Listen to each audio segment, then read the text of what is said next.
अपने देश के योद्धाओं को दुश्मन देश की सेनाओं में भर्ती करवाकर दुश्मन देश की सेना के हर सीक्रेट, हर रहस्य की जानकारी प्राप्त कर लेने का जो कल्चर है वो पुरातन काल से चलता आया है। चाहे रोमन साम्राज्य हो, चाहे वो भारत का ही साम्राज्य हो, अलग अलग वंश जिन्होंने राज किया भारत पर, हर बार इस प्रकार का कोई ना कोई तंत्र काम किया करता था जिसे खुफिया तंत्र कहा जाता था। पर सवाल यह है कि क्या आज भी तरीका अपनाया जाता है? क्या आज भी अमेरिका की फौज में कई रूसी सैनिक काम कर रहे हैं अपनी वेशभूषा, अपना नाम बदलकर, अपनी आइडेंटिटी चेंज करके? क्या कई अमेरिकी सैनिक रशिया की फौज में काम कर रहे होंगे, रशियन आर्मी के सीक्रेट यूएसए तक पहुंचाते हुए? या फिर क्या भारत और पाकिस्तान के बीच कुछ ऐसा ही चल रहा होगा? भारतीय सैनिक अपनी वेशभूषा, अपनी आइडेंटिटी चेंज करके क्या पाकिस्तानी फौज में काम कर रहे होंगे और पाकिस्तान के गुण और रहस्यों की जानकारी इधर बॉर्डर पार भारतीय सुरक्षा एजेंसियों को प्रोवाइड कर रहे होंगे? ये तो मालूम नहीं दोस्तों, लेकिन एक होश उड़ा देने वाली, रोंगटे खड़ी कर देने वाली खबर सामने आई है। और ये खबर ज्यादा पुरानी भी नहीं, इसी मंथ की है, इसी महीने की है। 5-6 जून को विष्णु चौधरी नामक एक याचिकाकर्ता ने बंगाल की एक हाई कोर्ट में ये अर्जी पेश की कि भारत के अंदर जो SSB, SSC जो GD परीक्षाएं होती हैं उनके माध्यम से बाकायदा पाकिस्तानी नागरिकों के नाम चेंज करके, उनकी आइडेंटिटी, उनके कैरेक्टर प्रमाण पत्र को चेंज करके उन्हें वहां पर परीक्षा में बैठाया जा रहा है और फौज की परीक्षा की जो जो मान्यता है उन्हें क्लियर करके ये फौज में शामिल हो गए हैं। जी हाँ दोस्तों, एक बहुत बड़ी खबर आई है और याचिकाकर्ता विष्णु चौधरी का यह कहना है कि इस काम को चलाने वाले रैकेट में उसके रिश्तेदार खुद इन्वॉल्व हैं और उन्होंने ही ये जानकारी विष्णु चौधरी को दी है। विष्णु चौधरी को अब जान से मारने की धमकियां तक मिलने लगी हैं। जी हाँ दोस्तों, तो क्या हम ये माने कि हमारी प्रिय भारतीय आर्मी में भी कुछ पाकिस्तानी फौजी घुसपैठ कर चुके हैं और भारतीय सेना का राज, रहस्य, सीक्रेट्स सब ISI और पाकिस्तानी सरकार तक पहुंचा रहे हैं?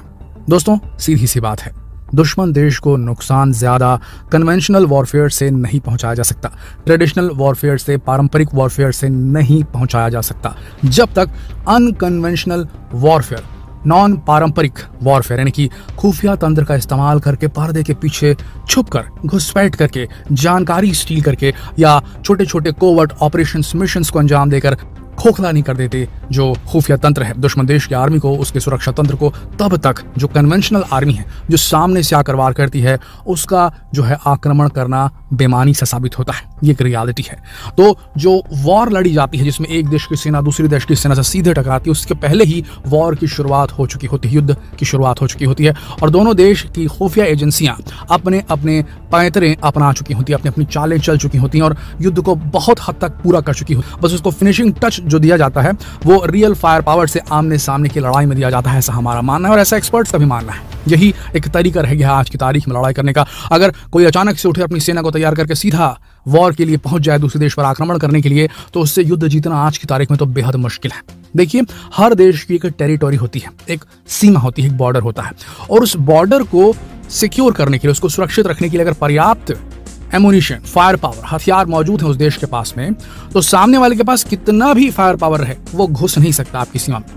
अगर इसका एग्जांपल दें तो आप देख लीजिए रूस यूक्रेन में क्या हुआ। यूक्रेन के पास इतनी फायर पावर मौजूद थी कम से कम कि वो अपनी टेरिटरी, अपनी बाउंड्री, जो उसकी बाउंड्री है जो टच करती है रशिया के साथ में, उसको डिफेंड कर सके। अब रशिया के पास भले दुनिया भर के हथियार हों, लेकिन वो उतनी एरिया में जो बॉर्डर है उसमें एक पर्टिकुलर लेवल तक ही हथियारों का इस्तेमाल कर सकता है, सारे हथियार तो इस्तेमाल नहीं कर सकता। और दूसरा, एक मास डिस्ट्रक्शन का भी एक बड़ा ठप्पा लग सकता है जिसमें मानवता और ह्यूमन राइट्स वाले सामने आ जाएंगे अगर वो कुछ बड़ा कुछ कर देता है। तो ऐसी स्थिति में वहां पर आक्रमण करना और उस पर कैप्चर करना बहुत मुश्किल हो जाता है। ठीक ऐसे ही चीन और भारत के बीच में है। भारत के पास S-400 मिसाइल सिस्टम है जो हवा से आने वाले किसी भी खतरे को, चाहे वो फाइटर प्लेन हो चीन का, चाहे उसका डोंगफैंग मिसाइल सिस्टम हो, चाहे कोई भी खतरनाक वो जो वहां से वो क्या बोलना चाहिए, एयरबोर्न जो भी हथियार वो भेजेगा भारत के अंदर घुसाने के लिए, मिसाइल, रॉकेट, फाइटर प्लेन, उसको हवा में ही खत्म करने की क्षमता है भारत के पास में। भारत के पास में खुद का एंटी बैलिस्टिक सिस्टम है जो कि पानी के ऊपर भी तैनात है। समंदर में भी हमारी कैपेबिलिटी डेवलप हो गई है कि दूर तरफ से, दूर देश से अगर कोई हमारे ऊपर हमला करे तो हम समंदर में मौजूद हमारी जो इंटरसेप्टर सिस्टम है उससे इंटरसेप्ट कर सकते हैं किसी भी मिसाइल को और भारत की धरती पर गिरने से पहले उसे हवा में ही खत्म कर सकते हैं। अब भले ही उसके पास 100 हो और हमारे पास 10 हो, लेकिन 10 अगर हमारी बॉर्डर को सेव कर सकते हैं तो उसके 100 का इन 10 से कोई सामना नहीं, वो 100 से भारी नहीं हो सकता। ये बात आप समझ लीजिए। तो उस हिसाब से देखा जाए तो देश जो जीतेगा युद्ध में किसी के भी साथ, उसके साइज और उसके फायर पावर से ज्यादा इंपॉर्टेंस रहेगा उसकी इंफॉर्मेशन का, उसके खुफिया तंत्र का, उसकी इंटेलिजेंस एजेंसी के पास क्या इंफॉर्मेशन है, इंटेलिजेंस एजेंसी की फौज कैसी है और उसके फौज के सैनिक किस प्रकार के हैं जो कोवर्ट ऑपरेशंस को अंजाम दे सकते हैं, स्नीक इन करके, छुप कर, पर्दे के पीछे रहकर दुश्मन देश की सिक्योरिटी को भेद कर वहां पर जाके उनके सीक्रेट्स को चुरा करके लाना, या फिर वहां पर कुछ एमिनेंट लोगों को जिनसे बहुत खतरा है हमारे देश को और दुश्मन देश के उन खतरनाक नागरिकों को निपटाना। इन सारी कामों के बाद, इन सारे मिशन और स्टेप्स के बाद में दुश्मन देश जो होता है उसकी आर्मी पूरी तरीके से खोखली हो जाती है और उसके बाद एक प्रेडिक्टेबल वॉर होती है जिसमें मालूम है हमको जिसके पास 100 टैंक है, हमारे पास 10 टैंक है, तो हमको क्या स्ट्रेटेजी रखनी है, उसको क्या स्ट्रेटेजी रखनी है, तो बस कहानी खत्म हो जाती है यहाँ पर। तो जिस प्रकार से पाकिस्तानी सैनिकों के भारत के अंदर एक प्रॉपर पारंपरिक जो भर्ती होती है, आर्मी की भर्ती, उसके एग्जाम को पास करना और भारत की आर्मी में शामिल होने की जो बात, जो षड्यंत्र जो सामने आ रहा है, ये बेहद चिंताजनक है। ऐसा होने से हमारे देश में समझ के चलिए कि हमारे देश की जो खुफिया जानकारी है आर्मी की, वो लीक हो सकती है और लीक हो भी रही होगी। अब यहाँ देखने वाली बात यह है कि जिन लोगों के नाम बताए गए हैं वो बड़े एकदम हैरान कर देने वाले हैं। जी हाँ दोस्तों, जो नाम बताए गए हैं वो नाम कुछ इस प्रकार से, इनके नाम हैं जयकांत कुमार और प्रद्युमन कुमार। इन दोनों का नाम दिया गया है कि ये वो पाकिस्तानी नागरिक हैं जिन्होंने अपनी आइडेंटिटी चेंज करके कोलकाता से सटे बैरकपुर आर्मी कैंप में अपनी सेवाएं दे रहे हैं एज एन इंडियन आर्मी सैनिक। बड़ी बात है। कोलकाता हाईकोर्ट में केस चल रहा है, सीबीआई सीआईडी सब तरफ से इसको जांच दे दी गई है, जांच के आदेश दे दिए गए हैं। बताया जा रहा है कि इस पूरे मामले में कई लोग शामिल हो सकते हैं जो लोगों का फर्जी निवास प्रमाण पत्र, कैरेक्टर सर्टिफिकेट, ओबीसी सर्टिफिकेट बनवा रहे हैं। इन जाली सर्टिफिकेट्स को डीएम, एसडीएम, नगर पालिका, पुलिस विभागों द्वारा जारी किया जा रहा है। ये सभी डॉक्यूमेंट्स एसएससी जीडी परीक्षा के लिए जरूरी होते हैं।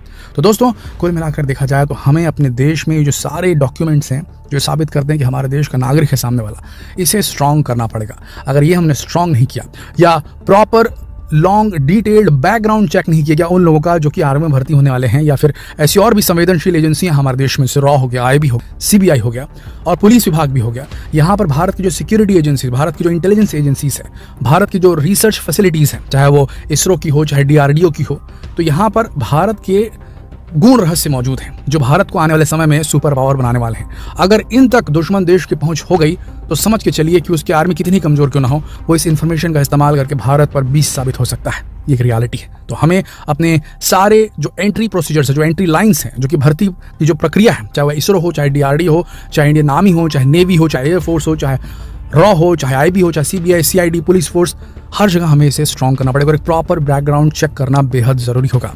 अगर ये नहीं किया गया तो ये भारत के लिए बेहद खतरनाक हो सकता है आने वाले समय में। इस पर आपकी क्या राय है? क्या लगता है आपको कि भारत में भी कितने पाकिस्तानी सैनिक ऑपरेट कर रहे होंगे भारतीय फौजियों की यूनिफॉर्म में? ये अपने मन की बात, अपने विचार इस वीडियो के कमेंट सेक्शन में जरूर लिखें और इस बहुत ही रोचक वीडियो को जितना हो सके शेयर करें फेसबुक पर, व्हाट्सएप पर, यूट्यूब पर। फिर मिलते हैं आपसे अगले आंखें खोल देने वाले वीडियो के साथ। अब तक के लिए आप सबका इस वीडियो के अंत तक बने रहने के लिए दिल से धन्यवाद।